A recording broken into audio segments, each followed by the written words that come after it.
Hi అండి, welcome to Sai Sri cooking and blogs. ఈరోజు మా ఇంట్లో భజన జరిగిందని చెప్పాం కదండి. ముందు రోజున భజన కోసం అని చెప్పి జ్యోతిని తీసుకొచ్చిన సాయంత్రానికి ఇలా రెడీ చేసుకుంటాం అనమాట. కానీ ఈ సంవత్సరం ప్రత్యేకంగా కుంకుమ పూజ కూడా చేయించుకున్నామండి అందరం. ఇప్పుడు 100 మంది కూడా, అంటే పుట్టపర్తిలో ఈ సింహాసనం ఇచ్చారు, మీకు గుర్తుండే ఉంటుంది కదండి. ఈ సింహాసనంలో అమ్మవారిని ప్రతిమను పెట్టుకుని పూజ చేసుకున్నాం అనమాట. ముందు రోజు నుండి ఒకళ్ళ ఇంటి దగ్గర నుంచి మనం తీసుకొచ్చిన తర్వాత జ్యోతిని మన ఇంట్లో ఆ నైట్ అంతా ఉంటుంది. ఆ తెల్లవారుజామున ఇలా దీపారాధన చేసుకుని జ్యోతి దగ్గర మనం పూజా మందిరంలో నగర సంకీర్తన అనేది స్టార్ట్ చేస్తామండి. అంటే ఓంకారం సుప్రభాతం అది అయిన తర్వాత, ఓంకారం అయ్యాక సుప్రభాతం అయిన తర్వాత ఇలా నగర సంకీర్తన. మగవాళ్ళందరూ ఇలా క్యూ లైన్లో ఉంటారండి. అందరూ పొద్దునైనా సాయంత్రం అయినా వైట్ అండ్ వైట్లో వస్తూ ఉంటారు. ఆడవాళ్ళు మాత్రం అంటే సత్యసాయి సేవా సమితిలో ఇట్లా కొన్ని నియమాలు నిబంధనలు ఉంటాయి కదా, ఆడవాళ్ళు మాత్రం ఇట్లా పమిటి చెంగు అనేది కప్పుకుంటాం అనమాట.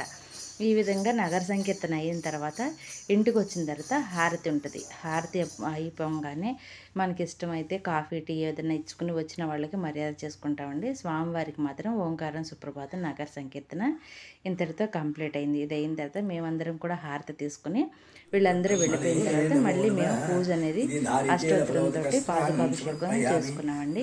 ఇలా ప్రతి సంవత్సరం జరుగుతూ ఉంటుంది. ఈ సంవత్సరం ప్రత్యేకంగా ఏంటంటే ఒక చిన్న క్లిప్పింగ్స్ తీయటం వల్ల అవన్నీ మేము వీడియోలో పెట్టుకుని కొన్ని సంవత్సరాల వరకు ఇలా యూట్యూబ్లో ఉండిపోద్ది కదండి. మేము భజన చేసుకునే విధానం అంతా గుర్తుగా ఇలా ఉంటుంది. ఇప్పుడున్న ఓపికలు మళ్ళీ ఉంటాయి ఉండకపోతాయి అనేది నా మీద నాకే డౌట్ వచ్చేస్తుంది అనమాట. ఎందుకంటే హెల్త్ అనేది అంత సహకరించట్లేదు. అందుకని అయితే ఈ పూజ అంతా అయిపోయిన తర్వాత ఈ మధ్యాహ్నం స్వామివారికి నైవేద్యం కోసం బెండకాయ వేపుడు, పప్పుచారు ఇవన్నీ చేస్తున్నాము.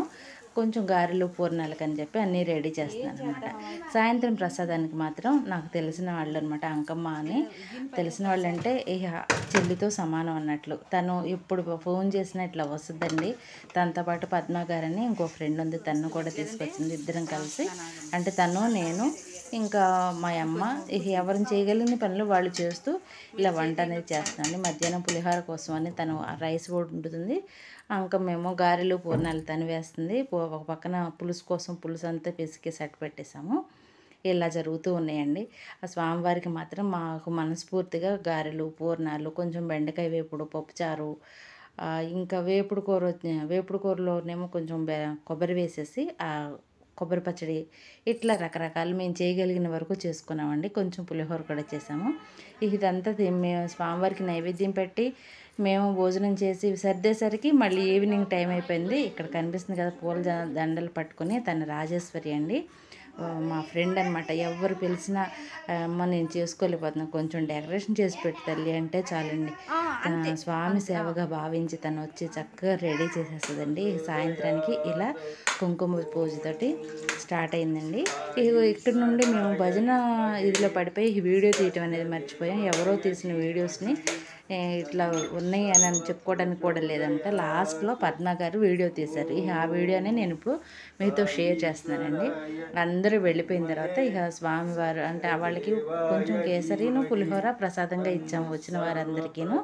అమ్మవారి కుంకుమ పూజ చేసుకున్నాం కాబట్టి కుంకుమ అందరికీ బొట్టుగా పెట్టి కొంచెం పూలు, స్వామివారి దగ్గర ఉన్నటువంటి పూలు ప్రసాదంగా ఇచ్చాం, అంతేనండి. ఇంకా ఎక్కువ ప్రసాదాలు మేమైతే ఏమీ ఇవ్వలేకపోయాం.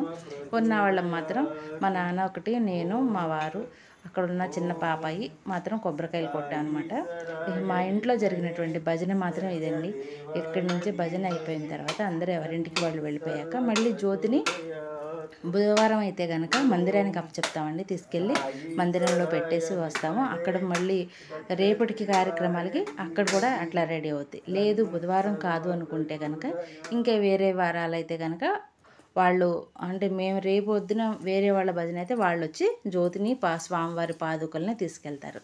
ఇలా సత్యసాయి సేవా సమితిలో 100వ శత జయంతి మహోత్సవాల్లో భాగంగా మా ఇంట్లో 64వ రోజున భజన జరిగిందండి. ఇది జరిగి కూడా అప్పుడే 4-5 రోజులు అయిపోవస్తుంది. ఇప్పుడు వీడియోని షేర్ చేస్తున్నాను, ఎందుకంటే ఎడిట్ చేయటం, ఇంట్లో పనులన్నీ చూసుకోవటం, ఇవన్నీ ఇంకా లేట్ అయిపోతుంది, వీడియో లేట్ అయిపోతుందని చెప్పి ఇప్పుడు వాయిస్ ఓవర్ ఇచ్చి మీకు షేర్ చేస్తున్నానండి. ఇది మా ఇంట్లో జరిగినటువంటి భజన. ఆ రోజున లైవ్ చేద్దాం అనుకున్నామండి. అసలు లైవ్ కాదు కదా, అట్లీస్ట్ భజన జరిగేటప్పుడు ఇంతమంది వచ్చారని గుర్తు కోసం వీడియో తీసుకుందామంటే అది కూడా గుర్తులేదు, అసలు ఫోన్ ఎక్కడ పెట్టేశామో కూడా గుర్తులేదు. భజన అంతా అయిపోయి అందరు ఎవరింటికి వాళ్ళు వెళ్ళిపోయాక ఇట్లా లాస్ట్లో తీసుకున్న క్లిప్పింగ్స్ అనమాట. ఇదండి మా ఇంట్లో జరిగినటువంటి భజన. ఇట్లాగే ప్రతి సంవత్సరం జరగాలని భగవంతుని ఆశీస్సులు మాతో పాటు మీ అందరికీ ఉండాలని మనస్ఫూర్తిగా కోరుకుంటున్నామండి. ఇక లాస్ట్గా ఉన్న వాళ్ళందరం స్వామివారి జ్యోతిని పంపించిన తర్వాత ప్రసాదాలు స్వీకరించామన్నమాట. వీళ్ళు మాకు తెలిసిన వాళ్ళు అనమాట. అంటే తెలిసిన వాళ్ళందరికీ చెప్పుకుంటూ ఉంటాం కదా, ఇలా ఫోన్ చేసి చెప్తే వీళ్ళు కూడా వచ్చారు. కొంచెం ఫ్రెండ్లీగా ఉంటుంది తను కూడా, ఎప్పుడు ఫోన్ చేసినా వస్తుంది. అలాగే అప్పుడప్పుడు నాకు చెప్పుద్ది, నాకు వీలున్నప్పుడు నేను కూడా వెళ్తూ ఉంటానన్నమాట. ఇదండి మా ఇంట్లో జరిగినటువంటి భజన. మా నాన్న మాత్రం లాస్ట్లో వచ్చారు. ఇంకా సాయి గాయత్రి చెప్తూ స్వామిని జ్యోతిని మళ్ళీ మనం వేరే వాళ్ళకి అప్పచెప్పేయాలి కదా, బుధవారం జరిగింది కాబట్టి తీసుకెళ్ళి సమితిలో సత్యసాయి సేవా మందిరంలో పెట్టాలి కాబట్టి ఇక మా వారు జ్యోతిని పట్టుకున్నారు. నాకు మాత్రం స్వామివారి పాదుకలు ఇచ్చారనమాట. ఆ పాదుకలకి నమస్కారం ఇచ్చుకుని ఆటో వరకు మేము వెళ్తామండి. అక్కడి నుంచి మా వారు వెళ్ళారు. ఇదండి ఈ వీడియో. ఎలా ఉంది అనేది ఒక కామెంట్ చేయటం అయితే మర్చిపోవద్దు. ఇదంతా మాకు గుర్తుగా ఉంటుంది. భగవంతునితో మాకు ఉన్నటువంటి అనుబంధాన్ని మీతో కూడా షేర్ చేసుకుంటూ ఉన్నాం అనమాట. వచ్చిన వాళ్ళని ఫోటో దిగమని అంటుంటే కొంచెం మొహమాట పడుతున్నారు. అదేం కాదండి, పర్వాలేదు రండి అని అన్నాము. వచ్చి నుంచున్నామండి. ఇక అన్నయ్య, వదిన కానీ మా తమ్ముడు, మరుదులు కానీ ఎవరూ రాలేదు. భజన తర్వాత ఎప్పుడు వస్తూ ఉంటాం కదా అన్నట్లుగానో, లేదంటే వాళ్ళకి ఏదన్నా పనులు ఉండటం వల్ల అలా రాలేదండి. కానీ ఎవరు వచ్చినా రాకపోయినా ఆ లోటు అనేది లోటుగానే ఉంటుంది. అన్నయ్య, వదిన వస్తే ఎప్పుడు మా వదిన కూడా ఇట్లా వెనకాలే ఉంటుంది. అది ఈ సంవత్సరం భజన అయితే ఈ విధంగా జరిగిందండి. అత్తయ్య మా అత్తగారికి అయితే ఇంకా మోకాలు మరీ బాధపెట్టడం వల్ల ఆవిడ రాలేదు.